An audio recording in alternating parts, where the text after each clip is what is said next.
This is the Power Producers Podcast, where we are refining and redefining the sales game. Rule number one is you have to believe in yourself. You're the only one who doesn't think you belong in this appointment. The prospect has already validated your existence by scheduling time with you. Get it through your head you belong here, go in there, crush it, and close the deal. A place where sales professionals can come to learn from other sales professionals and thought leaders that have mastered their craft. The difference between a good salesperson and a best-in-class salesperson is only 2 minutes. By spending an extra 2 minutes on what you might think is a mundane task in the sales game, you separate yourselves from the pack, you grow your book of business, you close more deals, and you retain your accounts. As well as their peers who are still striving for perfection to achieve their why. I have a wife and 4 kids. Failure is not an option. Real sales professionals, real stories, real results. Are you ready to feel the power? Hey everybody, welcome to the Power Producers Podcast, where we are refining and redefining the sales game. Today we have the one and only, it's not Cobley, it's Colby Tunick from ReFocus AI. What's up, man? Hey David, hey Kyle, great to be here. Thanks for having me. What's happening? We were just talking, Kyle. Colby is out there in San Diego, the Tampa of the West. Yes. Never Have you been. been? I've been to several other places in California, but not San Diego. San Diego. Well, Santiago. it's the one place everybody wants to retire, apparently. Or is that Tampa? I get them mixed up all the time. It's anywhere in Florida, honestly, Right. man. It's crazy, but I really liked it out there. It's very like there's so much about it that is similar to Tampa. Not identical. It's got its own flavor and everything, but just the ethnic diversity and the quality of the food and the different. Good food. Listen. I judge any place I go based on the quality of the food that I consume in large quantities while there.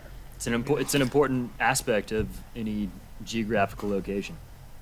Absolutely.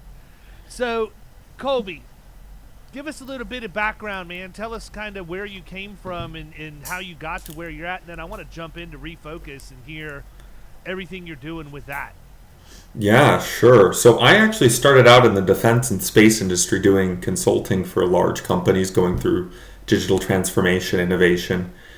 And I ended up, after that, working for the second largest single-line natural catastrophe insurance company in the world, called the California Earthquake Authority.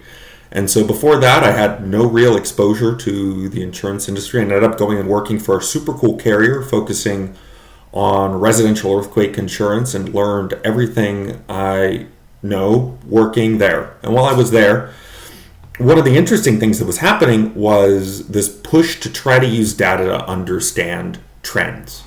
And you can imagine a very large insurance carrier has very large amounts of data, and most companies just really aren't set up to use them in their business decision-making, business processes at any level, from producers all the way up to the executive team. So ultimately, starting with that, ended up getting into the retention side of insurance, and that's what ReFocus AI does now. So that's the journey. It's been fantastic over the last 3.5, almost probably closer to 5 years. And, I don't think of any other industry that's more fun to be in than insurance. You all like to golf, so it's good with me. Well, Kyle loves golfing. I like to go out and just hang out. I'm not much of a golfer, but when we were talking about the scorecard thing last episode that we were recording with the Insurance Soup guys, I was like, every scorecard that you have never makes it either out of the cart or past the garbage can. So it's like many times it's not even filled out. True, like maybe four holes, and then you take a few off, and then. Yeah, dude, but we have to get out and play. It's kind of like I'm getting a golfer, honestly. I'm getting a little bit annoyed that we haven't played in as long as it's been. I know you've had shoulder issues and whatever, but I'm good excuses. With that stuff now. Yeah, I'm good with that stuff now. And actually, I bought. I have the golf game on my new Oculus that I got. My problem is that we broke it out when we were in Key West, and I started playing the Climb 2. and I just about broke myself, like falling, like literally falling in a wide open living room because I thought I was like falling backwards. Big tree fall hard, man. It's crazy how much it messes with you. Like it is very weird. Did you do the one where you were walking out on the plank, like off the high rise skyscraper or whatever?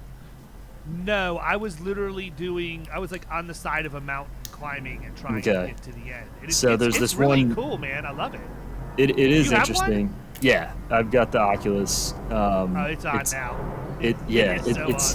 It's very interesting though. But the one I'm talking about is you basically walk out of like an elevator door and you're on the 1,000,000th floor of this high rise, and you're just like looking over this plank, and you're like supposed to jump, and I'm just standing there, and I couldn't jump, and Elise like vertigo. She like kicked me, and I was just like ah! And just like fell to the ground like in a massive panic. So we should have a recorded version of me, you, Bradley, and Scott playing around of golf, because they have Bradley and Scott. I need to get the golf app because I haven't. Yeah, nice. I did not download that, so I need to get back in there and see what's up with that. I haven't even played it yet. I just have it, so I'm gonna warm up with What's that it called? first. But I knew you were gonna ask me. I'll have to send it to you. The only one that I saw was like a miniature golf one, and that's not gonna work for me. I need some sort of like regular golf simulator, but anyways. It'll be interesting to see what it looks like. So, Colby, talk to us about ReFocus, man. I mean, because we need to refocus, or we'll be sitting here talking about video games and golf all day.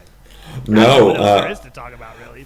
Maybe we should be talking about metaverse insurance, because it sounds like you all are going to be breaking yourselves here at these VR goggles. But so ReFocus exists to do one thing, and that's to flag the clients that are most likely to leave at the renewal or expiration date up to 6 months before.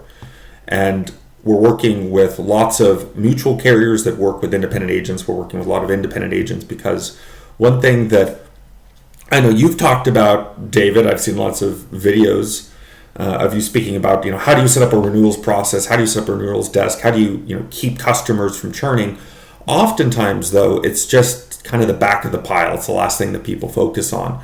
And because of that, there's a lot more churn than perhaps there would otherwise be. So by knowing the individuals who are likely to leave, like I said, up to 6 months before, our clients are now able to add value additions to that insurer, to that policy, to retain them in ways they otherwise wouldn't be able to. And so that's really where machine learning is meeting the insurance industry in an incredible way.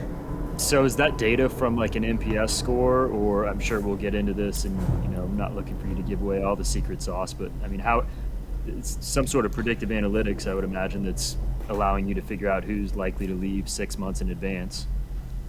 Yeah, so it's always a great question. Where does the data come from? And the data comes from you. Ultimately, the data comes from our clients. They already have everything they would ever need to predict this sort of thing in their agency management system. And so we either sit on top of the agency management system, or they're able to just run a report, give us the information through email, because not every agency management system is extensible, unfortunately, these days, and that's a whole other topic. But between those two solutions or mechanisms, our companies just last quarter were able to retain over 4,000 policyholders that would have otherwise churned. And so that was really exciting for us, having only really been in the market now for 6 months, to already be seeing those great numbers across our initial users. Interesting. So is that a primary, that's the primary goal, is to just completely annihilate retention issues in agencies? Annihilate attention. Never lose another client. Obviously that's not really possible, but what we've just found is that looking through all of these different agency management systems, trying to cross or upsell within 3 months of the policy renewal is the least likely time for that to be a successful effort. So with so many people using that as their retention mechanism, right, trying to get above that mythical, 2.6 policies, if you can't do that within the normal retention period, when can you do that? And because we're able to predict up to 6 months out, now it's actually possible to retain in a way that was never possible before. And so I like that. Annihilate retention. I mean, hopefully that's the that's the outcome for the industry as a whole. I just bought the domain for it, actually. I'll pay you $1,000. There you go. AnnihilateRetention.com. I think it's interesting because I think there are a lot of, I shouldn't say a lot. There are several people out there right now that's what they're kind of doing their deal around, is just really focusing on retention. And I think it's an interesting strategy because a lot of the agencies out there are only focused on new business, right? And they outsell their problems. They think they can outsell their problems. Yeah, but I mean, it's way more expensive to pick up a new client than to retain somebody. 100%. But I'm not saying that I disagree with that. I would tell you that I don't think my peer group or our peer group looks at that. Honestly, I think they spitball a number. It may not even be accurate because they have marginal data to begin with, and then when they eyeball it, they're like, yeah, it's not too bad, we can roll with that, because they know that if they're losing 20%, they're gaining 30% or whatever. So they're looking at a net new number when really, if they're playing their game right, that net new number could be 30%, 35, 40%, and not have nearly the retention. So I don't know. It's always interesting to see. Our model at our agencies is just a little bit different. So, I can honestly say, and I'm sure Kyle will corroborate this, we just don't have retention issues. We don't lose accounts when they come in, but it's because of the approach that we have. It's a much different. Yeah. What we do at Florida Risk Partners is completely different than what some of my good friends, like Billy Wagner, is a good friend of mine, has a huge personal lines agency over on the other coast of Florida. Billy is also, just churning and burning, constantly quoting, multiple lines, cross-selling. I mean, the dude's an absolute animal. I would fail miserably in his environment. It's just not what I like to do. It's not what excites me. It's not what my skill set is not around that. And so when I hear stuff like that, my thought process is it automatically goes to, well, you should just take better care of your clients and they won't leave you. Well, it's easy to say because for us in the middle market, if we put 25 or 30 new accounts on in a year, that's a banner year. Mm-hmm. Most agencies are looking to do that a week, or more, depending, on what it is that they're moving. But if they're moving personal lines or whatever, they've got to have high volume numbers. And I would think that if there was a way for you to use machine learning or software to identify how you can slow down, if not quote unquote annihilate, retention issues, then, you're going to have to manually do that. And it's physically impossible. There's just no way, man. And so when I think about the people that I know that are out there, and I wouldn't necessarily say that Donna for agents is strictly limited to being a retention tool, but it certainly helps with what they're doing using, voice recognition on the phone and agency management system, analytics, and some other things. And, they were the ones that I heard of first that were going down this road. So it's interesting, that you've carved this out. What made you decide to focus on retention instead of doing what everybody else does and go out and just try and develop a new CRM or, some sort of a system for lead generation and new business development? Sure. Well, let's be honest. Trying to do any sort of API integration in the insurance space is extremely time-consuming and difficult, and it's probably going to cost an arm and a leg. The second thing that we have to think about is anytime you're trying to do a process or procedure change, right? I mean, that's something not only do you have to retrain your entire team on, but that's undoing years of muscle memory, right? And that could be adding another portal. I mean, how many portals do your team already have, right? I would guess 3 or 4, plus all the different carrier systems they're logging into to quote and possibly bind, plus any claims management system. So, I mean, by the end of the day, you're not really just adding another portal to the process. You're adding a lot of headaches to the process. And so that's why for us, being able to just transact with our customers over email is such a big deal, because who doesn't have a business email and who can't send something over their business email, right? It's something you do every day. Why this space? We actually started focusing on cross-selling and upselling. It's something that we do extremely well. But at the end of the day, the thing that InsurIDs provide the most information for or of is when they're a customer, meaning you have more information than you ever will once you bind them to your business. And so that is a data set that's perfect for trying to understand user behavior. And so that's where we really chose to focus. Also, for the great reason you pointed out, acquiring a new customer is infinitely more expensive and difficult than just retaining one that you already have. So for the people using our software, they're able to save, an hour or two a day for people that are focusing on retention, because they can really target the ones that are the most valuable to the agency or the brokerage. I mean, not every policyholder is equal, right? You may have policyholders, theoretically, maybe we shouldn't say it, you don't want to retain, and that's okay. But what about the ones that you do that are, not problematic at all, that are great customers to have? And if there's a likelihood that they're going to churn, don't you want to know 6 months before so that you can talk with them, you can add value to their account, you can make sure that they're satisfied? And that's what it comes down to. It's really about raising the flag so that people on the ground floor that are doing retention know where they should be spending their time, and ultimately making them more effective.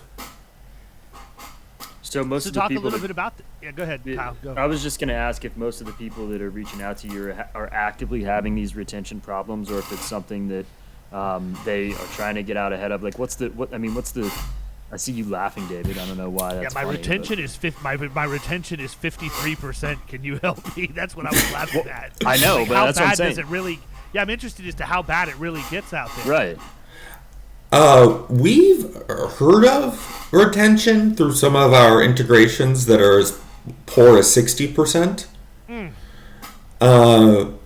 Now, that's not anything that, that we've never gotten the call and says, I have retention of 60%, please help me. Those people really should be calling us, but they're happy doing business the way they're doing it. And obviously, we may agree to disagree with that thought process. Most of the people we work with have retention between 80 and 90%.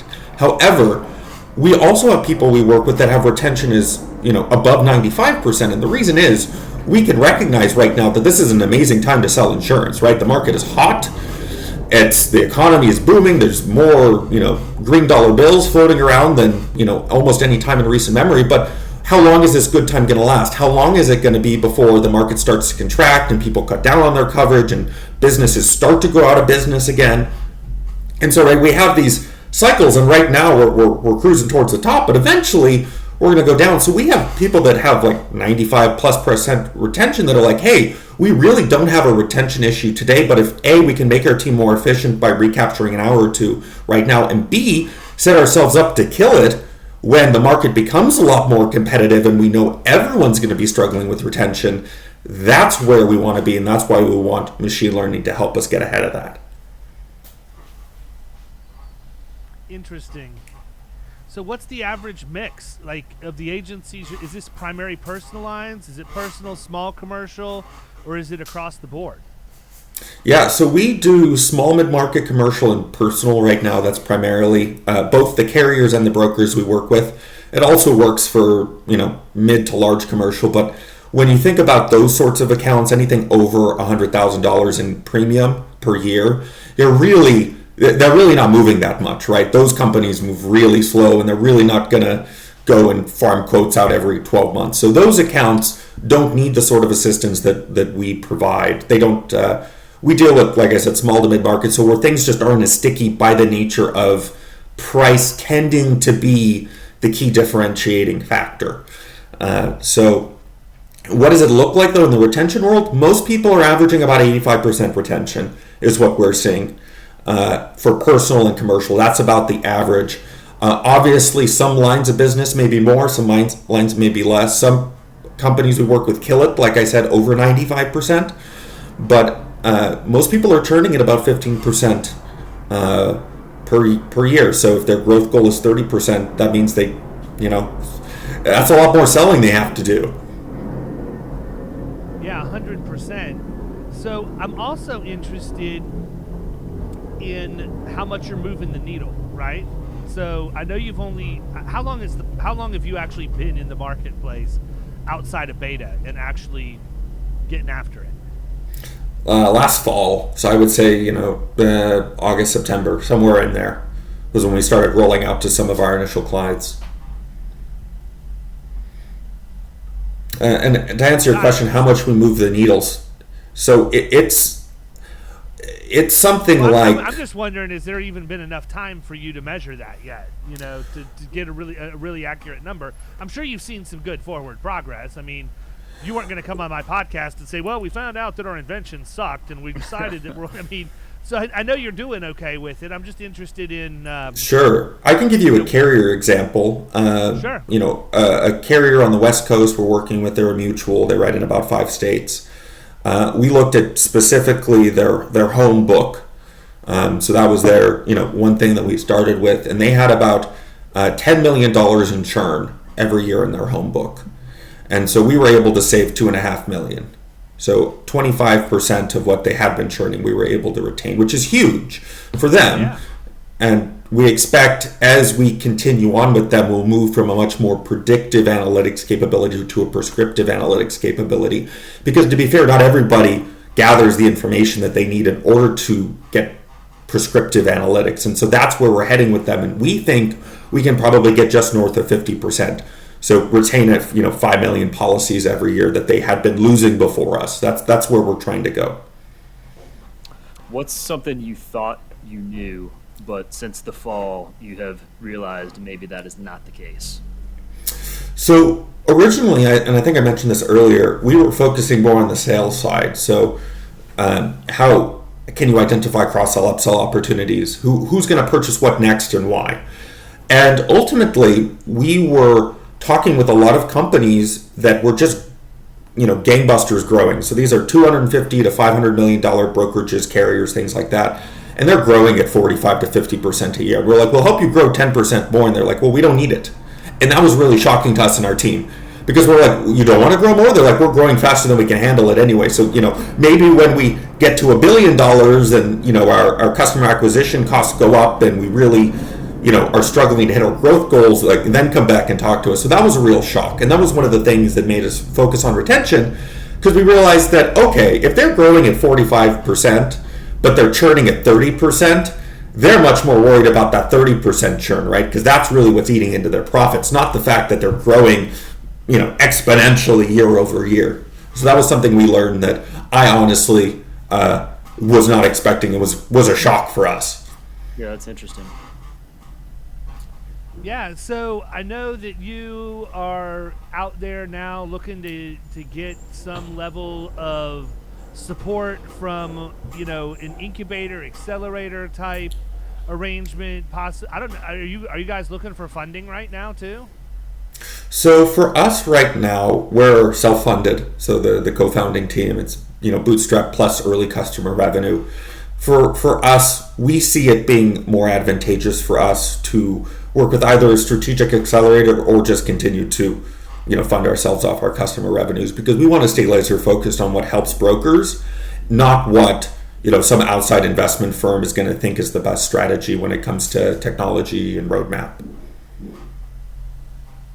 Yeah, I mean, the longer you can stay self-funded, the better you are, man. I'm a big fan of not asking for other people's money, period.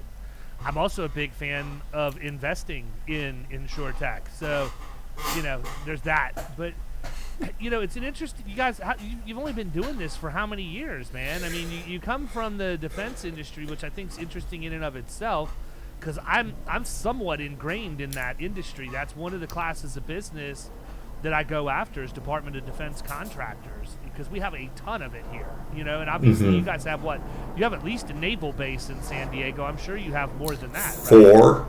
We have 4 bases in San Diego County. Yeah, it doesn't surprise me. Yeah, again, Tampa to the west, man. It's just like seeing McDill. We both got palm trees, yeah. So we've actually been around for 2.5 years. We started in September of 2019. And so if you go back in your memory banks, what happened 3 months after that was the whole world shut down due to a global pandemic.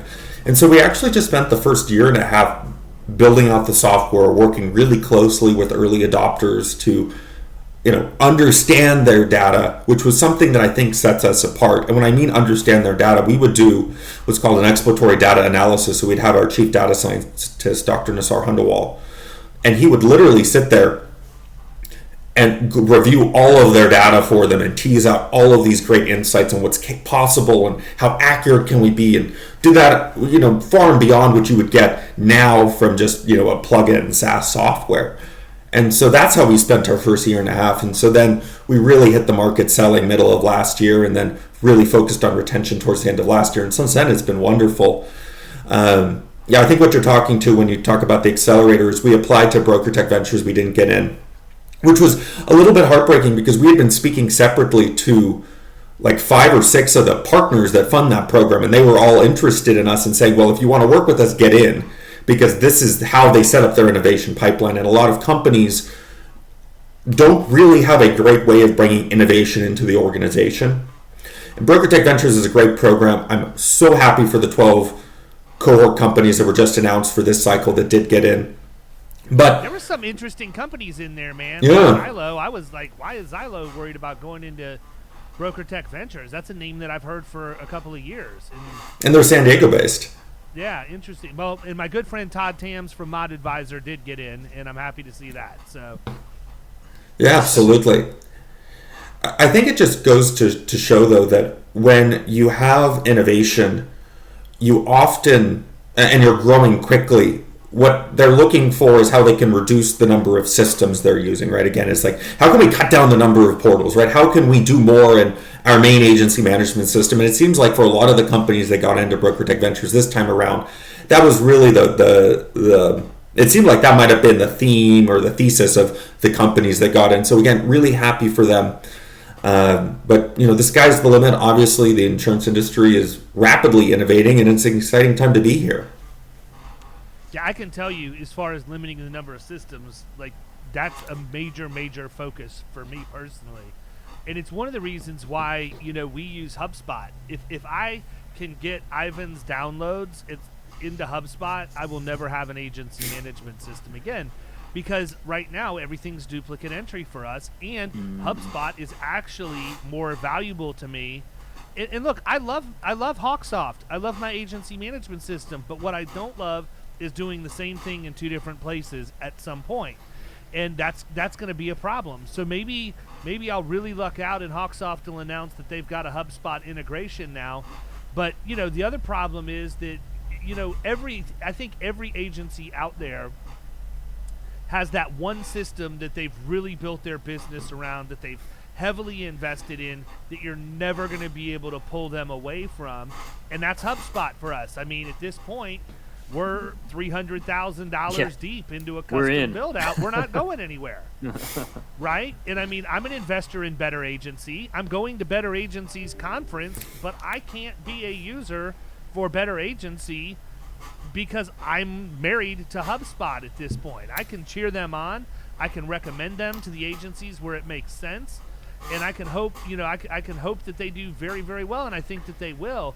But I don't think that I'm different from other agency principals, because you have the people that, have invested a lot into Applied Epic and maybe the Salesforce integration from there. You're not going to get them to move.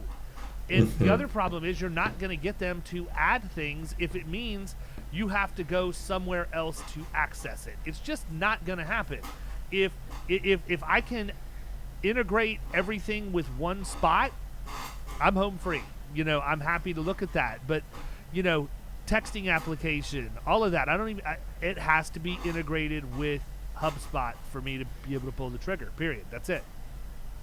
Yeah, and I think that it's not just you. I take calls all the time, and you always ask, what's your biggest problem? And they initially say, well, I have 20 different systems my team uses, plus carrier portals, and they're just like, it's so duplicative. There's so many errors. We're manually keying everything 20 different times, plus then we still get paper files that we have to translate in, and it's really a big issue in the insurance space, only because most of the older, more established agency management systems don't make it easy to partner with them. I can say from a startup kind of insurtech perspective, we've been knocking on Vertifor's door, regardless of what you think on Vertifor now, for almost 2 years. Like, hey, can we get some information on the Orange Partner Program? How does this work? Okay, maybe we got a call with them, but then they went radio silence after that. And again, nothing against Vertifor itself. I know they're very busy over there. But if the desire of these system users are to have a single system for all different parts of transacting their business, why aren't they making it easier? Why are they fighting against this sort of single system that plugs into a bunch of different places? And once we figure that out as an industry, I think we'll all be a lot better off. I wonder how much of it is that they're looking at fighting it versus they just have to deal with what they've got and get it right before they can start bringing more chefs into the kitchen, man. I don't use any Vertafore product. I know I've got friends that work there, Rick Fox, Sidney Rowe, Kat Turney's from Agency Zoom when they sold. I know, people over in Vertafore's leadership, and I do feel like it's not limited to them. Let's call out the three that are really trying to lead the charge right now. You have Vertafore, you have Applied, and somehow Zywave thinks they belong in the mix, but they don't have half the stuff that they need to be in the room with the other two. They want to be in that room, and I think they're making the moves to try and be in that room, but predominantly we're talking about Vertafore and Applied in most cases at this point. And so, when I look at the strategy right now, I think they are going that route in terms of looking at some of the acquisitions that they've made to this point. And so my question would be, if I had, somebody from the C-suite of Vertafore that I was talking to, I would ask them, is your model right now that you want to partner or do you want to acquire? Because I think it's probably more along the acquisition standpoint. I watched this same thing happen in pharma. We've seen the same thing happen in med devices, where so far it used to be that you would go to a pharma company and they would have a massive R&D department. They would have a huge research and development department. Somewhere along the line, somebody figured out that if you're a scientist that is going to invent a novel drug, you're probably only going to have one good idea in your entire career. Like, you're going to have a lot of bad ones, but you're only going to have one that hits big. And so you're spending money to have these highly paid people on staff to invent and develop and everything else. Well, they figured out it's cheaper to let these people go and do it on their own. Let them be a small company. Let them get into the University of Florida incubator or the University of Central Florida or USF. Let them get some angel and VC funding behind them and get the ball down the road. Maybe even get clinical trials or a subset of them out of the way. And now we're going to come gobble them up, right? We're going to buy them. It's going to cost us a chunk of change to do that, but not nearly as much as if we had brought all of that R&D internally. And I don't think that it's a bad strategy. Yeah, I don't think it's a bad strategy in the insurtech community. And I know you don't want to hear this, probably, as the guy that's the bootstrapped, self-funded startup. But I think that if I'm on the acquiring side, I want to see some of this technology flesh out. I want to see that it's going to get down the road a little bit. And when it does, I'll be there ready to make an offer that person can't refuse. And I think that's where I see things fall off, right? And what I mean by that is, you're the guy, right? You're the guy at ReFocus AI, and it's your dream, it's your vision. You're the one that's building this product, and you know what you want it to look like. But if you went through an acquisition at some point, how much of your personal fingerprints are going to be on that finished product when you're done? Are you still going to be able to see your own vision through to completion, or are you now going to have to be captive to what somebody else sees your product doing? And I think that there's also another issue there with the people who are the startup entrepreneurs, that they don't want to let go of that. They don't want it to turn into something else. I think it's interesting because with technology,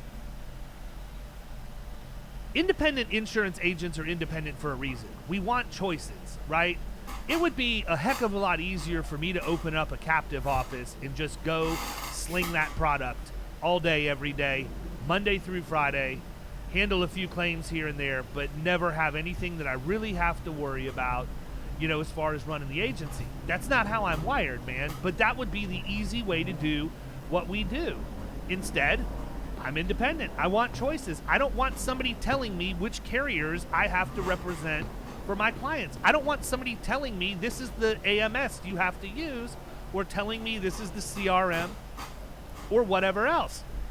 So I think that when the software companies out there are making this move to consolidate, they need to be really, really careful, because at some point, I got a feeling we're going to see a little bit of, I don't want to say the wrong thing here, but I think the government's going to start looking into some of this stuff, man, because we're going to have some antitrust things happen, or, it just looks like they're trying to make a monopoly of the technology, okay?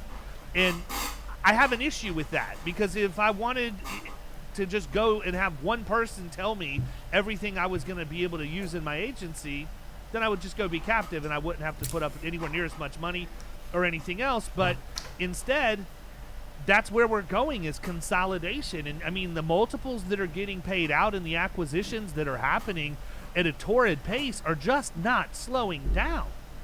Mm-hmm. And I don't know that that's good for the independent channel. I'm not saying that it's bad, but I also don't know that it's good. I think that because what I see happening is you have people who end up starting products and not finishing them, right? They start and know that they're going to get acquired, so they get a bunch of buzz, and then you get people excited about it, and they buy in, and the next thing you know, they're back with one of the 800-pound gorillas. And there's a lot of agents out there that don't want to be with one of the 800-pound gorillas, period. That's why Better Agency's making so many waves right now.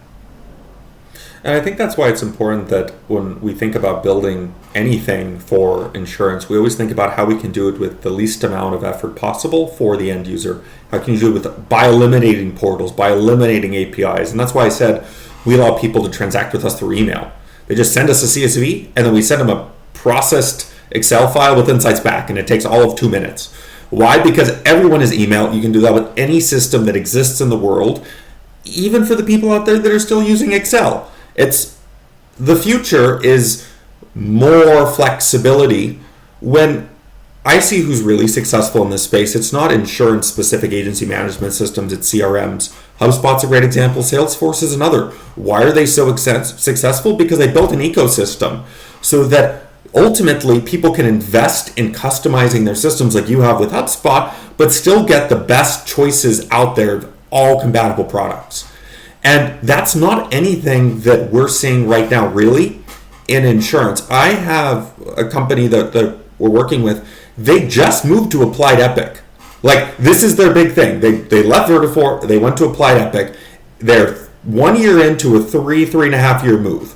And just think about that for a second, right? They're spending hundreds of thousands of dollars on the software. They can't even use it yet. It's going to take 3.5 traumatic years in order to make that change. And once they do, they still probably won't be that much better off than before they left, right? Because the grass isn't always greener on the other side if you're not able to plug in the best of all the different products that you want, from marketing to texting to retention to cross-sell. I mean, you mentioned Aureus, right? I mean, like, why can't you plug in their product to any agency management system? Why can't you plug in our product into any agency management system? And it's because we need to get over this walled garden approach. And by doing that, they're actually encouraging and allowing Better Agency in a roundabout way to be successful, because they're pushing people away from their walled garden approach to platforms that are more open, extensible, newer software in the cloud. And so it's going to be a really interesting, 10-year transition when some of those 800-pound gorillas maybe lose some of that excess fat, because they have to start innovating. Otherwise, they just won't be around to compete. How much of it is the companies and how much of it is the carriers?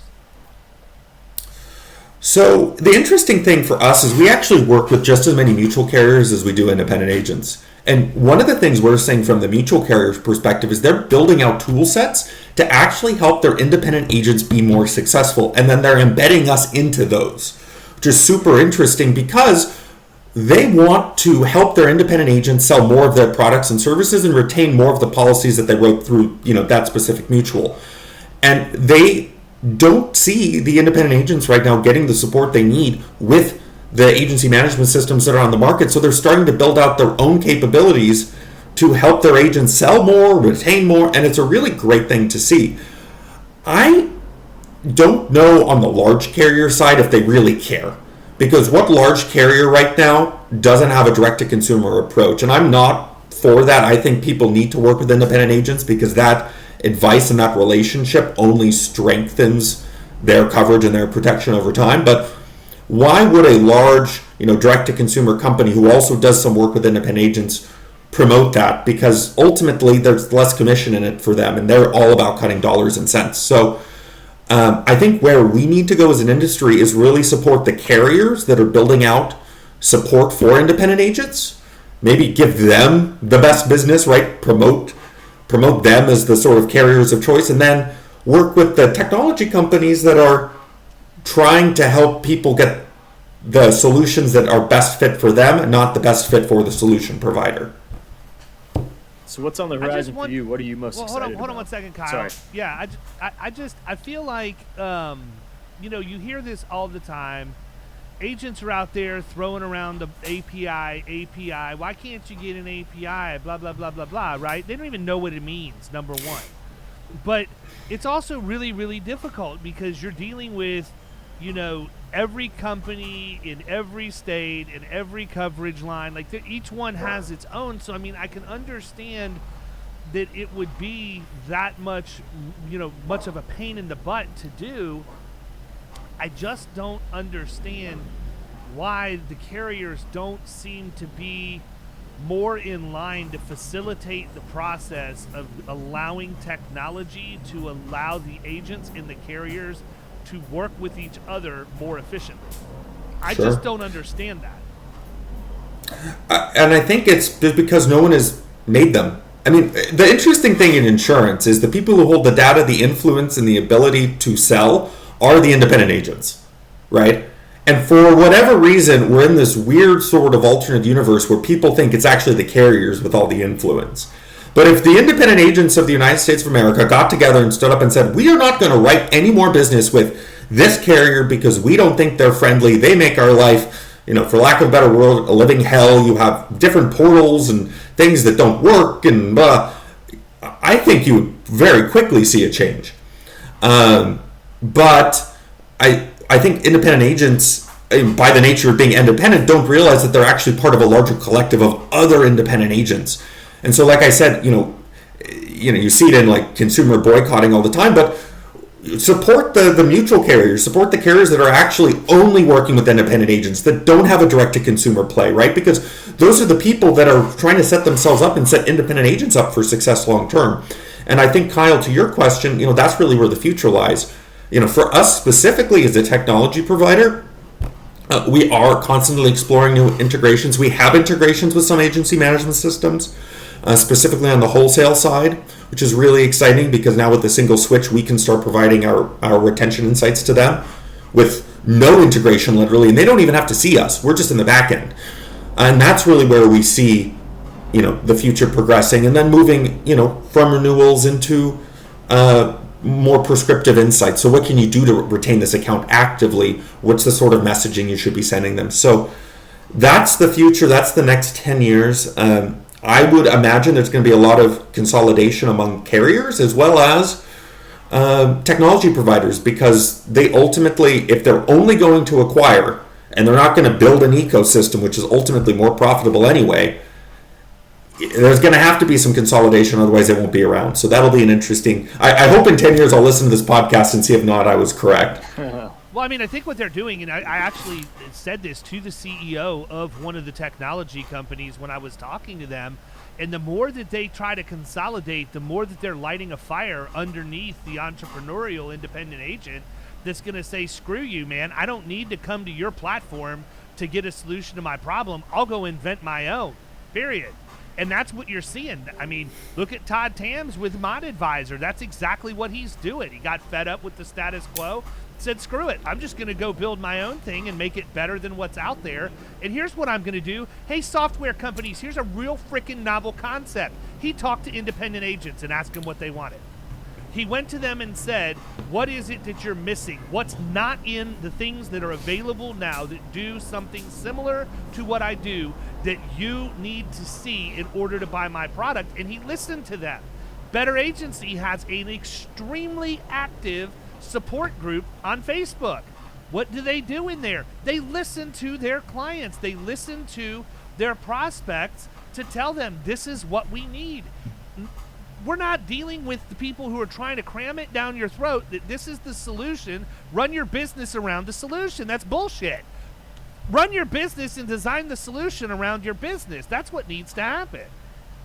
100%. Couldn't agree more. If this mic wasn't wired to my desk, I would frickin' drop it right now. Just disappear, black screen.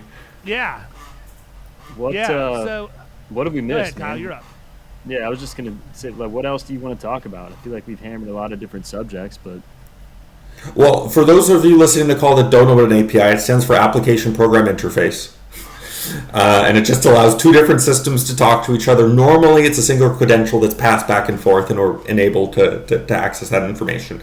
One of the things we're seeing, though, is that these legacy companies are dealing with legacy architecture, right? So if you think about the top three companies you named, they may look shiny on the outside, right? That's their user interface. But in the back end, it's spaghetti code, right? Because they were built over 10 years ago before there were all these tools. Is the worst. I hate spaghetti code.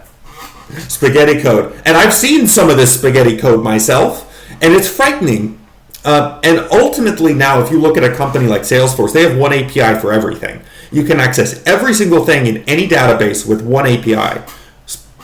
But the problem is if you have legacy companies that have been around for 20 years and weren't designed that way around microservices and modern architectures, for those of you that have no idea what microservices is, don't worry. It's just a better way of designing software. They have 45, 50, 70 APIs to access what a company now can do with one. And because of that, it's not easy for them to integrate with the system. They can't use our API because they have to try and get 70 APIs to speak to one. And so if these companies could finally get to the point where all these other, more modern companies are, where it's one API for everything, I think we'd be a little bit more successful. But they're not. And ultimately, that's why we see, legacy companies become legacy companies, because they're not legacy because they don't know how to change. They're legacy because they don't want to. And so that's a really interesting sort of, how do you figure out which one is which? And all these agency management systems tend to fall in the legacy bucket because they don't want to change. They're not willing to actually re-architect their core applications that were designed many, many, many years ago.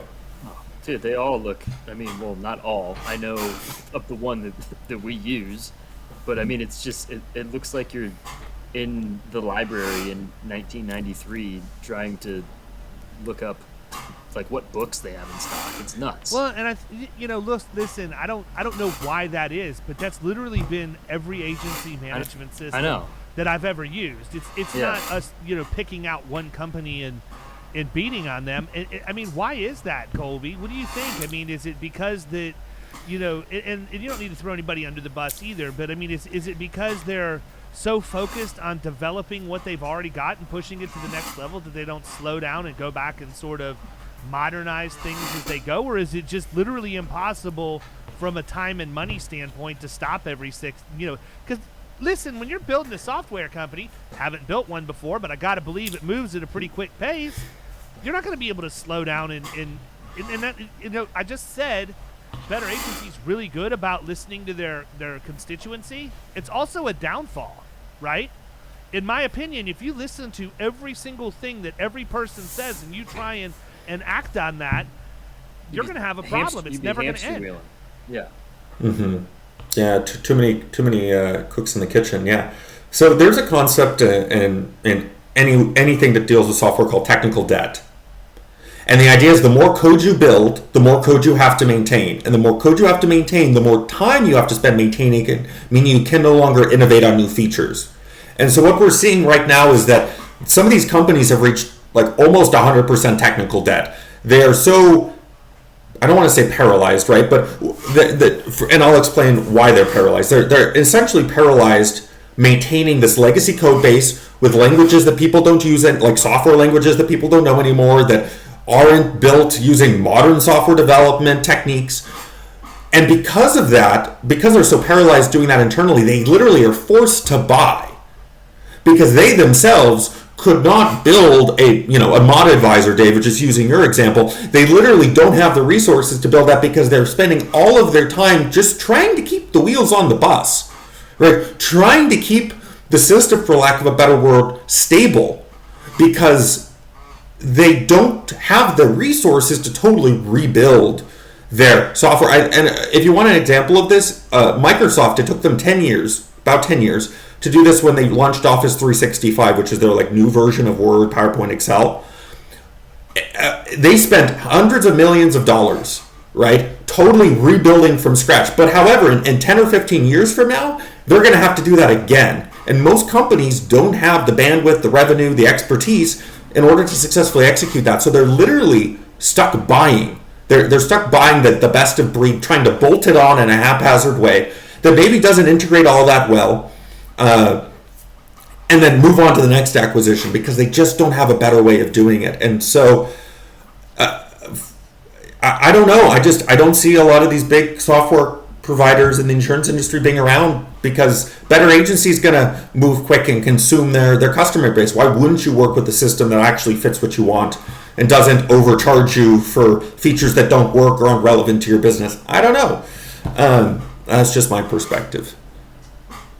No, I think it's relatively accurate. I don't think you're the only one who has that perspective.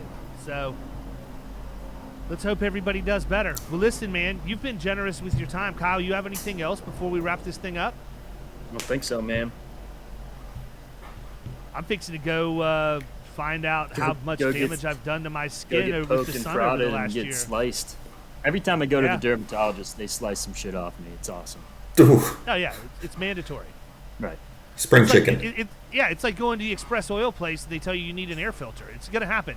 You're going to need an oil filter and wiper blades every single time. Like, I went there one time and I had just replaced my wiper blades like 2 days before. And the guy said, "Oh, you're going to need an upgrade on your wiper blades." Nah, I don't think I am, friend. That's awesome. But guess what? I bet they sell them. You know why? Because they ask for the order and people buy. People don't know how to say no. They get asked the question and they're like, you know what? Maybe I do need to have this guy fix that air filter. I don't have time to go to Wally World and then look at that thing, that manual that looks like the yellow pages that I have to sort through and find my year, make, and model so I can look at the size number and then go through this labyrinth of air filters on the shelves over here to find the right one. I just did my own. I had a bit of a rooster incident in Key West that I parked under a tree and the rooster just absolutely. We don't have those in San Diego, by the way. That's definitely a difference. Yeah, absolutely destroyed my car, my wife's car, thankfully, and we had to go to a car wash. But in the process, I was like, "Holy crap!" True story, actually. I was supposed to fly out of Key West to San Diego that Friday and ended up canceling my trip. And I went while we were there, got the car washed, and then changed the wiper blades because I didn't want her to drive home with the kids by herself while I was on a plane, not having good wiper blades. It was a process, dude. You go into Advanced Auto Parts, like I had to find the model, and then I realized that apparently that's a really popular model number. I went right down the line, 5 or 6 different varieties of wiper blade before I found one that was in stock. Did you go with the Rain-X ones? No, I didn't. Not available. My favorite. It's the best. Yeah, not available. I went with the midline Bosch, as a matter of fact. Good. Is what I went with. So, well, listen, man, I'm going to let you run, Colby. I appreciate you coming on with us. I hope that everybody out there is strapping on their seatbelts to watch the growth spike of ReFocus AI. I wish you nothing but the best, man, and hope that you just can keep doing what you're doing, man, making changes, and you're going to make the insurance industry and the independent channel better as a result. So thanks for coming on and spending some time with us today. Of course. Thanks for having me, David. Kyle, great to meet you as well. Likewise, good deal. man. Everybody else, later. You've been listening to the Power Producers Podcast.